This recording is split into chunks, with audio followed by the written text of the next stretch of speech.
I'm not what I think I am. I'm not what you think I am. I am what I think you think I am. So we live in this perception of a perception of ourselves. Hence, my identity is made by what my parents think I should be. My identity is made up by what my college or university thinks I should achieve. While you're living in that bubble and that echo chamber, getting to what you really want to do is impossible. We bring to our experience our own stereotypes and expectations, and we color the world with our own interpretation. And so it's this notion that our experience of the world is kind of a dance, or kind of like a collaboration between what's coming in and what we're bringing to the table. And so what that tells us is, no, we don't have a direct experience of reality. We don't have an empirical experience of reality. We don't see the world as it is. We see the world as we are. You have to be intentional with what you do, with who you are. The more valid reasons you have to accomplish a dream, the higher the odds are that you will. The first question is your dream really your dream? If your dream isn't really your dream, ain't going to work. I'm telling you, I've been thinking, I've been making calls. That's what I'm asking you to do. What fuels you? The reason why you're so lazy is not because you don't have the ability. You're so lazy because your dream's so small. Stand out today. Be different. Become something different. Stop lying to yourself and stand up and become something with worth, something with more than you've ever been. Your goals that you set for yourself, that's your power. Your ambition is your power. Having time is so powerful. You are powerful. Set out what you believe in. Lay out the power you have. Actually, lay out the power that you have always had.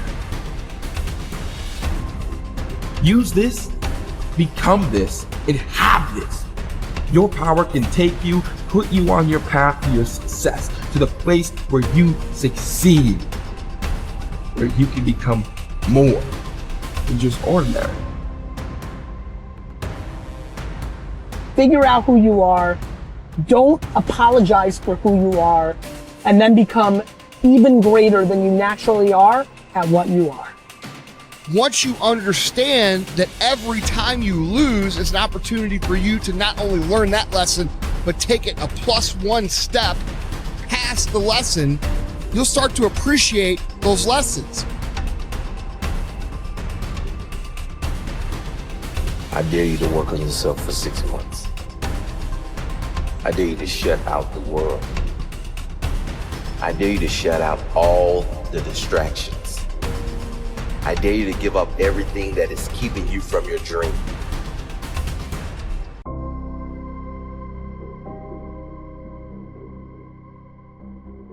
It's been important for me to empower my children, but not only my children, but thousands of young people across the country. And education is the key for a lot of people. But when I speak at colleges and stuff, I tell people, the number one thing in your world is not your education, it's your dream. So what you dreaming about, y'all? What you still dreaming about? No matter how terrible a situation is, no matter how bad it is, there's still gonna be a rose that grows from that concrete. Every person on this planet is capable of changing the world by changing themselves. I've always had friends who are older than me. And I could see a lot of them in the most successful careers, successful jobs, beautiful partners, whatever it was. But I saw a sense of lack of fulfillment, meaning and purpose in their lives. And I've always been an observer, and I would see these people who are like 5 years older than me, 7 years older than me, maybe 10 years older than me. And I'd be watching them and go, is that the life I want? And often the advice I give to people today is fast forward where you are, look at yourself in 10, 15, 20 years time, and ask yourself the question, is that where I want to be? If you're in a company, look at the person who's 20 years ahead of you and ask yourself, is that where I want to be? If you're in a startup, look at where other startups have got to in similar roles and go, is that where I want to be? And if the answer is no, then you need to find a new path. You set the small goals, you achieve those goals, then set some more and achieve those, and set some more goals, maybe a little bit bigger, but not that much bigger. You pay attention to the progress. Just start. Start small. Start with changing tomorrow morning, just tomorrow morning. Get that squared away. And then move on to the next day and the next, and move your life to a better place. One little step, one little victory at a time.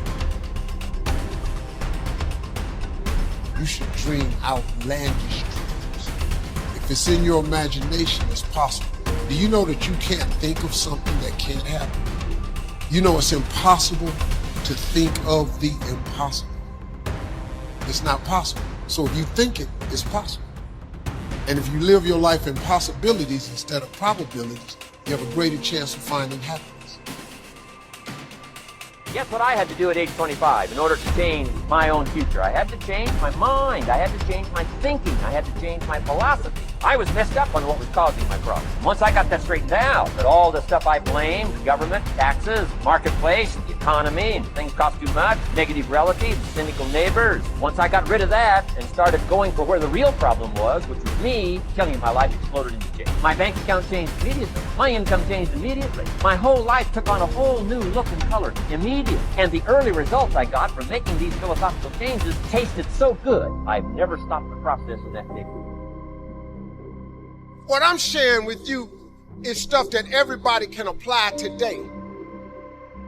If you are sitting in here thinking that you're too old to listen to what Steve, hell, I'm 60. I'm 60 years old, but I still rely on my imagination. See, if you think you're too old to make it, let me give you a prime example. Colonel Sanders. Colonel Sanders has been frying chicken his whole life. He was telling everybody he had the best chicken in the world. Ain't nobody believing. They turned him down everywhere. Colonel Sanders didn't get a franchise till he was in his 60s. Kentucky Fried Chicken sell more chicken than anybody in the world today. So if you're sitting there thinking because you got a little gray on you, you too late, as long as God waking you up in the morning, that's the sign that he ain't through with you. So what you tripping for? You sitting up in here like God can't do nothing for you because you 60. Man, you know what I'm asking God for right now? And I'm 60. If you could see my vision board, you would be blown away. Because I got enough right now. I really know, but I ain't in the need business. I'm in the want business. Ain't nothing wrong with wanting something. Quit going down to these churches y'all sitting up in here going down to, keeping you in these little boxes. God got a big life for you. Another fringe benefit of setting goals is what it does for your ability to manage your time effectively. This is no small thing. We'll look at time management in detail in a later session, but now, while we're talking about goals, I'd like to share a few ways your use of time are affected by or influence the achievement of your goals. Have you ever thought that without some very clear written goals, you never even need to consider managing your time? Time essentials come from objectives well defined. Time can't be critical if objectives aren't defined. Now you might be one of those uniquely fortunate individuals who can keep all their objectives and purposes clearly defined in their minds and operate from that. But I wouldn't take the chance. Write your goals down and set careful priorities. Sometimes priorities are determined by the season. For a farmer in springtime, the season dictates his most important activities. During the spring, a farmer must work around the clock, burn the midnight oil, and keep the equipment running because he has only this small window of time for the planting of his crops. One of the difficulties of living in an industrialized society is the losing of the sense of seasons. When to pour it on, when to ease back, when to take advantage. It's easy to keep going from 9 to 5, year in and year out, and lose a natural sense of priorities and appropriate time. Don't let one year just blend into the next. Keep an eye on your own seasons, lest you lose track of values and substance.